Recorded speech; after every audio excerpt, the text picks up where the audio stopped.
Hey guys, CreamCrazy here. Welcome to the first part of Wrestling Rant Week.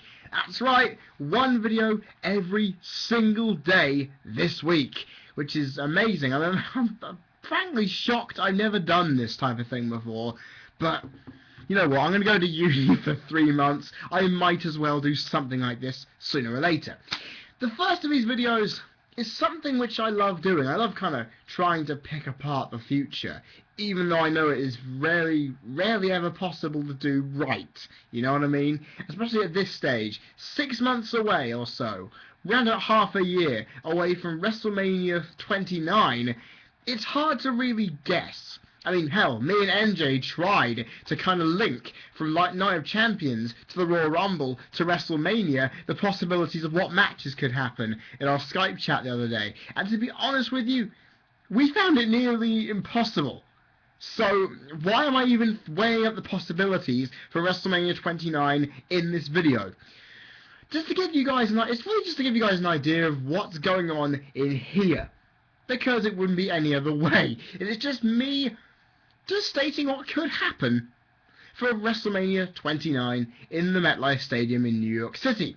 Now, I've got, like I said, when I mentioned this video yesterday, I said I have 3 or 4 categories I'm going to narrow down as to what could happen. Got matches first, theme song, Hall of Fame inductees, and the location for WrestleMania 30, the big one. Yeah, big one. All the way, we don't know where that's going to be. So that'll be the last topic we line up in this vid.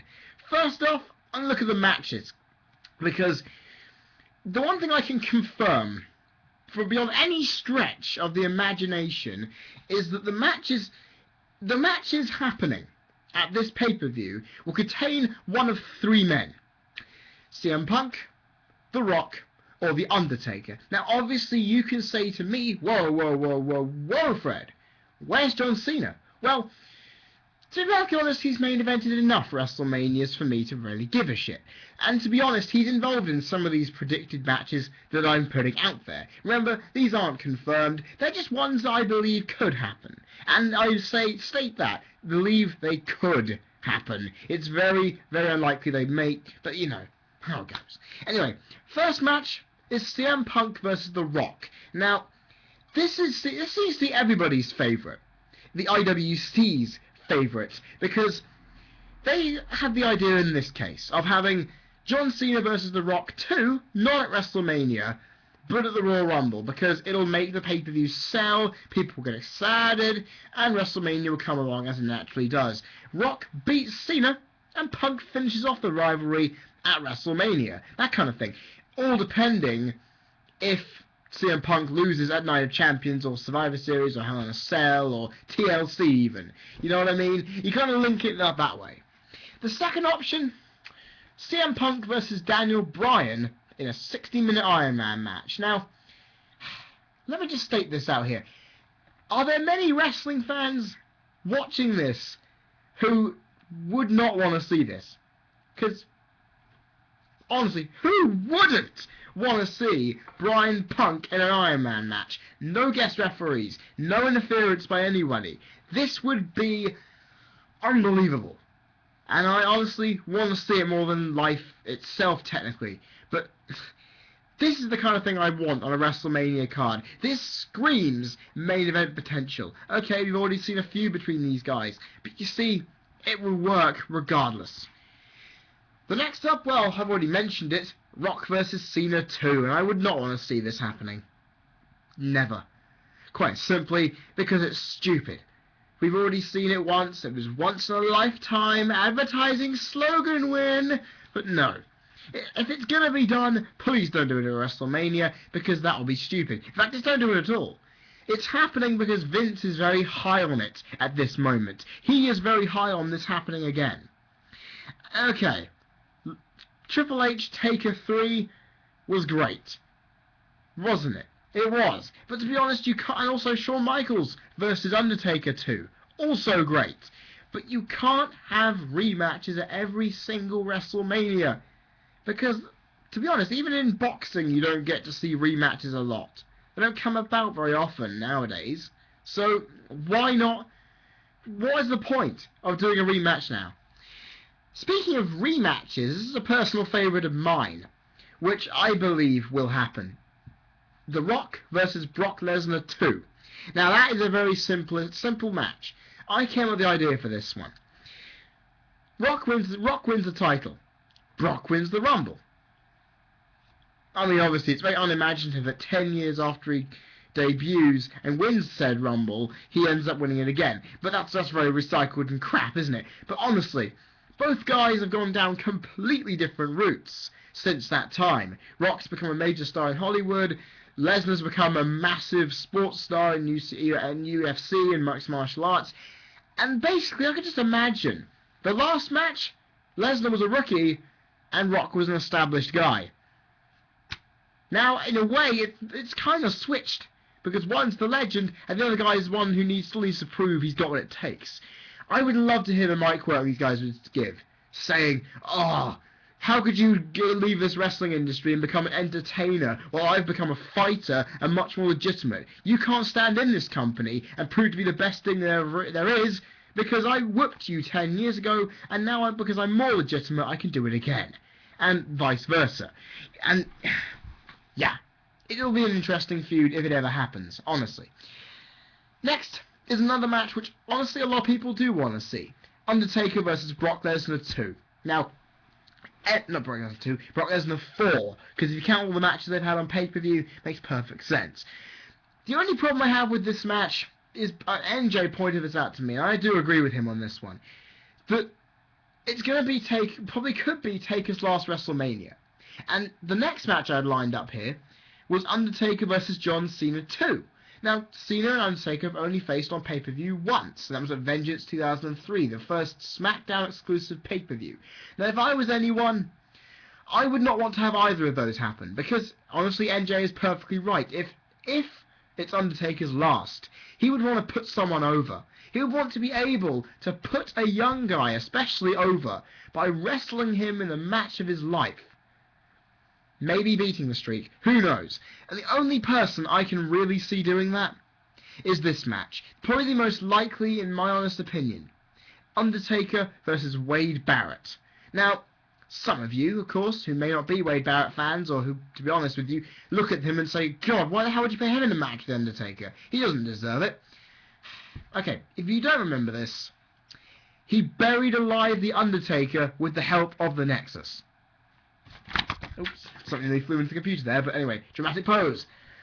That is foundations for a feud, okay? That was never resolved, and I never understood why they didn't go down that route. Plus, the fact is, Wade will come back. The Barrett Barrage, he'll want to make a big impact. If he doesn't win a world title, he'll probably have to go after something else. And most guys who are hungry in their young careers, they want to prove something. They will go after The Undertaker. Randy Orton did it.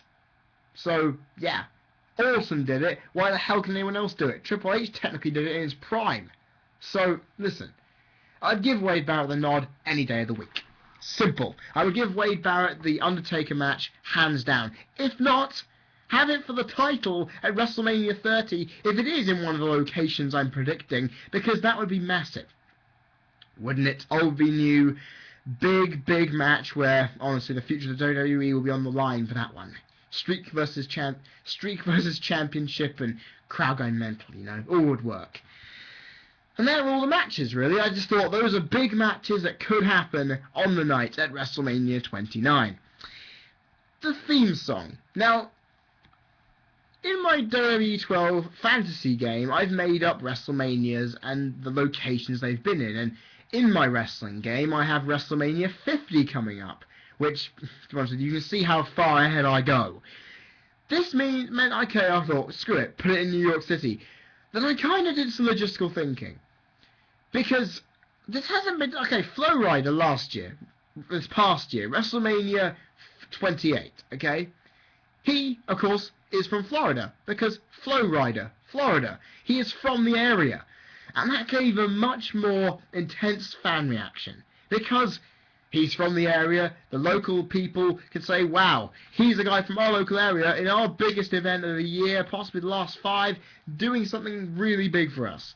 And to be honest, the same thing needs to be done a lot for the theme songs, because I like it when a theme song can kind of be linked to the place where the event is. You know, if a band or an artist from that area from where WrestleMania is being held can be the theme song. It's like, that's why I found AC/DC being the theme song for Texas a bit wrong, because they'd be much better suited if it was in Australia, wouldn't it? And I feel the same thing would happen here. Now, a lot of people may rip me to pieces for this choice for the theme song of WrestleMania XXIX, okay? Many people will say to me, you're stupid, you're a lunatic, you're crazy, cream crazy. But the fact is, I'm not really when I put this to thought. My choice for the WrestleMania XXIX theme song, Marry the Night by Lady Gaga. Just let that sink in for a little bit, because you guys are going to be fuming at me. You're going to say to me, no, I'm not having that he-she fashionista go on my wrestling product. Let me just point this out to you. 3 things, actually. 1, she's from New York.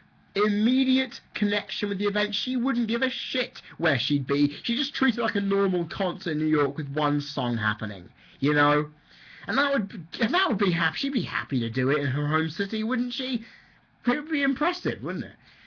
2, WWE has been using hip-hop songs for the past 2 WrestleManias. Sure, it's a pop song, but it's catchy as fuck. And not to mention, yeah, it's in the night. We go a bit mental. The song kind of fits with that. We're gonna marry the night. We're gonna go completely mental, full pedal to the metal, because it's WrestleMania. Lyrics kind of fit, doesn't it? And I think it's not that bad to have a catchy pop song sum up the event for you, doesn't it? You know, there's nothing better than that. Because a lot of the times the Super Bowl has this. So why can't WrestleMania? You know? Why can't WrestleMania have something like that?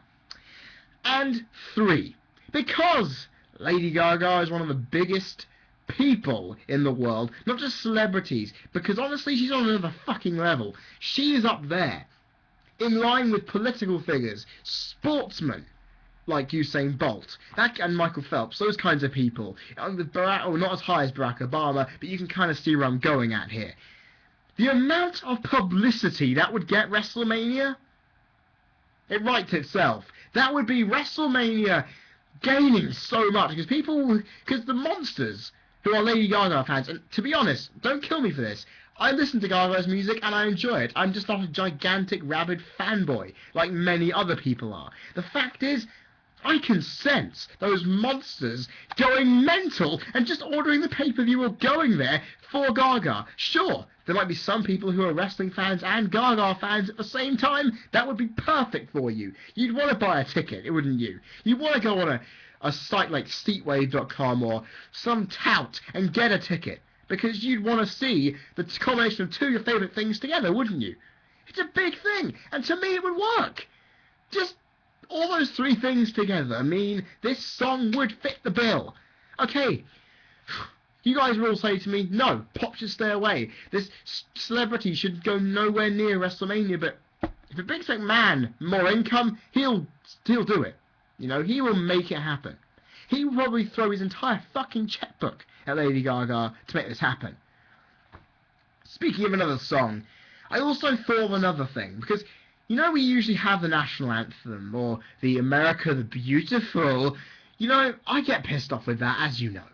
But the fact is, when we were in Canada, WrestleMania XXX, we had Superstar by Saliva opening the show. And you know what? That gave me an idea recently, because I actually remembered another New York band who are quite big, aren't they? They're called Fun. And I thought, their anthem, Some Nights. Yeah, that song is epic. It's catchy. The crowd could sing along to it and go nuts. Honestly, it is a perfect song to be the opening anthem for an event like this that brings the wrestling community together. Come on, that would be the best opening theme you could possibly give to a pay-per-view. Them doing the song, everyone just on their feet, singing along and chanting along. It would be, like I said, anthemic. It would be the big thing that will just be a resounding memory of this event, if it happens. See, 2 New York people, 2 New York musicians, one the Queen of Pop, or the Princess of Pop, whichever way you want to put it. And then the other, one of the biggest things in indie rock at the minute, and both from New York, put them together, the music will be settled for WrestleMania at the snap of a finger. And Vince, if you're not listening, this is why I should be picking music for your events, because I've at least got a mind for it. I've at least put some thought into that. And if you pick something else, I'm going to be really discouraged, because that's a perfect little nugget of something for you. You could look at that and say, you know what, I'm not going to bother with that. That's stupid. But you wouldn't bow down on that opportunity to put the Gaga on your product and get a shitload of money, would you? Just saying, you wouldn't. You wouldn't. Nobody would if they had given that opportunity. In New York, of all places, one of the most well-known cities on earth, yeah, you would. Hall of Fame inductees. Now, I've named a couple here. I've only named 4, because a lot of people would make more, but I've only named a couple. Now, because it's in the New York, New Jersey area, and Long Island, Rhode Island, whichever where he's from, Mick Foley, I am almost guaranteeing, will be inducted this year. It's obvious. Usually you say, oh, we're in the location, therefore he will get inducted here. Then again, Edge wasn't inducted in Canada. Ron Simmons wasn't inducted in Atlanta. Or was he? Either way, Arn Anderson wasn't inducted, because he was inducted as part of the Horsemen this year. So, you know, I think that Foley would deserve it, wouldn't he? Because he's a New York guy, he needs to go in. Next up is a guy who honestly would not go in the Hall of Fame, but Triple H has been talking to him. Bruno Sammartino. And there's only one reason why. Well, 2 reasons. Not just because he was one of the best WWE champions ever, legitimately probably the best in terms of title reign, but he also main evented matches and cards at Madison Square Garden more than any other. Apparently he main evented around 45 to 48 of them. The more than anyone else in history. So, okay, we're not in MSG. And to be honest, he would have been inducted at WrestleMania 20 if they gave him the opportunity. To be honest, if Triple H gets the right dialogue going, I can see this happening here. I can see him knowing his place in New York, the spiritual home of his in-ring work. Sure, he's Italian by birth, but he's more of a reason to be part of this city than ever. He would be perfect to fit in that way, wouldn't he? Next up, if he wasn't in TNA, I'd obviously induct him. Taz, the human suplex machine. Why? Well, he's from Brooklyn. He's had a storied career in ECW, great commentary career, and to be honest, he revolutionized what small people in the ring can do, because he was a bit of a fat shit, but he could suplex and put you in submissions that could technically kill you. It's the fact I would give an ECW legend his props, because he's retired from the industry now. He's got the legacy he needs. Why not give it? If he wasn't with TNA, I'd give him this right now. I would give him that Hall of Fame induction. The same can also be said for another New York favourite. From Yonkers, New York. The Innovator Environments, Tommy Dreamer. Because again, another ECW guy who has built up a bloody big legacy for himself in the hardcore circles. Now, people would say, whoa, why the hell does he deserve to go in? He's Tommy fucking Dreamer. Enough said. Look back at the old ECW stuff. And also, WWE are on good relations with him, so why not? I mean, obviously, I heard also people were going mental about the Brooklyn Brawler going in. Now, that is stupid. He's a glorified jobber. Tommy Dreamer was not a glorified jobber, so I put him in over the Brooklyn Brawler any day. And finally, guys, we're going to get on to the WrestleMania 30 location. Now, there are only a couple of places that I really thought possible for this. The first of which is the UK, because we need a WrestleMania. We would kill for a WrestleMania, wouldn't we? WrestleMania 30, they'll try something bold, it would work out. However, you think about it. London has Wembley or the Olympic Stadium. Now, the Olympic Stadium with all the LEDs on the seats would be perfect to give it something, wouldn't it? You saw the Olympic opening ceremony and how epic those LED seats were. You imagine how epic that would be for a crowd to be part of something like that. Plus, it's got brand new facilities, state-of-the-art facilities at that. You could fit around 92,000 people, 90,000 people given the right chance. Plus, it's right next to the train station in Stratford. The Olympic Park has great transport connections in general for cars and for trains. You can get there, it'll be easy. Plus, the O2 Arena could have a giant Wrestlemania logo put on the other side. You could have the Hall of Fame ceremony in the O2 Arena. That's a fucking genius idea. Then you have Wembley Stadium, the obvious favourite. Of course, you can put around 93 to 94,000 in there, but the problem is, like the Olympic Stadium, it hasn't got a roof. So if it rains, well, shit goes down. Plus, Hall of Fame ceremony in the Wembley Arena, not too, just a walk away. Perfect to hold access and the Hall of Fame in the wider Wembley area. Fun, definitely. Could just give the area some more props, really, couldn't they? Then, I've got the other opportunity in the UK is Cardiff for the Millennium Stadium. Why? 85,000 people, plus it has an actual fully retractable roof. It would be perfect to host WrestleMania. And also, the Cardiff International Arena, or the Motorpoint Arena as it's now called, can be used for access. It can be used for Hall of Fame. Enough said. The only problem I have with it is, if you've been to Cardiff, you know how ridiculously narrow and tight the road system is round there. Imagine trying to haul production trucks through there. Would not be easy. And now I'm going to go to America, because there are two places in America where I would literally say put WrestleMania 30 here. One is in New Orleans, the Superdome. Now, of course, why this hasn't hosted a WrestleMania, I have no idea. Why this has not hosted the greatest event in wrestling, I have no clue. This is, honestly, okay, Lucas Oil Stadium, Cowboys Stadium, Stanford Stadium, the Swamp. There are loads of big arenas in America which haven't hosted a WrestleMania yet. But the Superdome sticks out like a sore thumb. Because every big place, every big full-purpose arena in America has hosted a WrestleMania. Every big one. But this one, okay, bar Cowboys Stadium, of course. But the Superdome, it's perfect. And plus, if Louisiana has been hit by another hurricane or another tropical storm which has caused massive problems, the amount of money and the amount of jobs to pull people back into the area, that's enough to make WWE and Vince McMahon look like good philanthropists, thinking, wow, you know, New Orleans has been through a lot recently. We're going to give something to them. We're going to give WrestleMania to them. Hell, why they didn't do it after Katrina to boost their economy after that is amazing. I don't know how they didn't do that for WrestleMania 22. Then again, we know why they did for Chicago after Los Angeles and New York, you know. I understand why they did it. The next and the last choice. And I'm honestly wondering how this isn't the case. How WWE never decided to go here. Beaver Stadium in Pennsylvania. WrestleMania's never been held in Pennsylvania. But there's only one reason why I'd give an event like WrestleMania 30 to this place.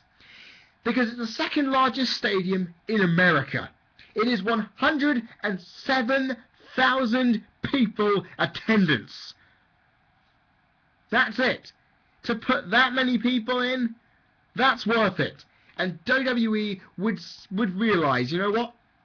We could put anyone here. To put on the biggest show we have ever done, to put it in the second biggest stadium in this country, in our country. How good would that be? How good would that be for them to fill out a stadium which could have 109,000 people in it, 110,000 plus? It would it would get close to breaking the record set by the Cowboys Stadium for the NCAA, or you know what I mean. It's either amateur football or basketball here. I can never remember which one did it, but yeah, just stating it with me, guys. That would be a perfect place to put it. Then again, being biased, I'd rather it happen in London, because everybody knows I'd love it to happen in London, wouldn't they? They know it. I would love it at Wembley or the Olympic Stadium. The Olympic Stadium preferably, because it only would take an hour's train ride for me to get there from home. That would be perfect. Then again, Wembley wouldn't be too much of a problem either. Cardiff, I would make that trip. I'd go on a train, I'd make that trip, and I'd go all the way up there. Same, if it goes to America again, it stays in America, I wouldn't be as willing to go. But if I miss out Austin Punk, if I miss out Taker's last match, I'm not going this year because of uni, and to be honest, it's all the hope that WrestleMania 30 will be in London. That's the major thing that's keeping me from not going this upcoming year. Because I can. Uni, I'm on my holiday for that. So I could go, but I probably won't at this point, because if it's going to be in London next year, I might as well hold out. But we will have to wait and see. In fact, everything I've mentioned here tonight, that 25-minute video that you've been listening and or watching, is all a prediction, because anything can happen between now and WrestleMania 29. Anything can happen between now and the 7th of April 2013. Anything can happen. And that's the thing. Because, honestly, I'm predicting things now that I might get horribly wrong in the next couple of months. But that's the risk of predicting things now, isn't it? It really is the risk. And guys, on the 26-minute mark, I'm going to end it there because I've got to get to bed soon. Hope you've enjoyed this video. What do you think is going to happen at WrestleMania 30? Yeah, 29. Got to make sure I get that out of my head. WrestleMania 29. What do you think is going to happen? Comment section down there, guys. You know the usual links, though. Facebook, Skype, Q&A questions, blog, all will be down there in the description box below. Also, like the video, and if you want to receive any more of my videos, the 6 more that are coming this week, click that sub button up there, because I appreciate every single sub that gets there, and I'm getting closer to 200 people. Yeah, Wrestling Jesus, rip on me for having 200, but I'm doing dedicated videos here. I'm doing more in a week than many people would do, so please don't come back fighting at me like that. I'm doing these, I'm enjoying them, doesn't really matter how many subscribers I have, but I do care if people do subscribe. So please, subscribe up there. I will enjoy the warmth of knowing people appreciate my stuff. Tomorrow's video, guys, will be Wrestling Rant 60, the 15 minutes of fame video, as I used to call them. Obviously, they won't go 15 minutes anymore, not many of my videos do anymore. So, this video, next video tomorrow, will be a video requested by Gothic Princess XX. Sorry, I've had SSX in my head all day. Gothic Princess XX100 asked me to do this little conundrum of measuring up the pros and cons of fired wrestlers returning. That's right, I'm going to weigh up the 3 pros and 3 cons of what happens when a wrestler returns after being fired. What are the good things and the bad things towards that? Hey, we've had AEW being fired, and the outcry of that, we've had Daniel Bryan in the past. This should be quite interesting, because I'm amazed I never did this video before. And I thank you for putting it in as a request in this week. In fact, I think it's the only video I've actually had as a request this week. The rest I thought up myself, so thank you, Gothic Princess XX100. You're getting the video you wish tomorrow. Guys, I've been Cream Crazy, you've been people watching Wrestling Rant 59 on WrestleMania 29, signing off for the night. I'll see you guys tomorrow. When that will be, I have absolutely no clue. You have to wait and see. See you guys, have a fantastic night, and a great tomorrow.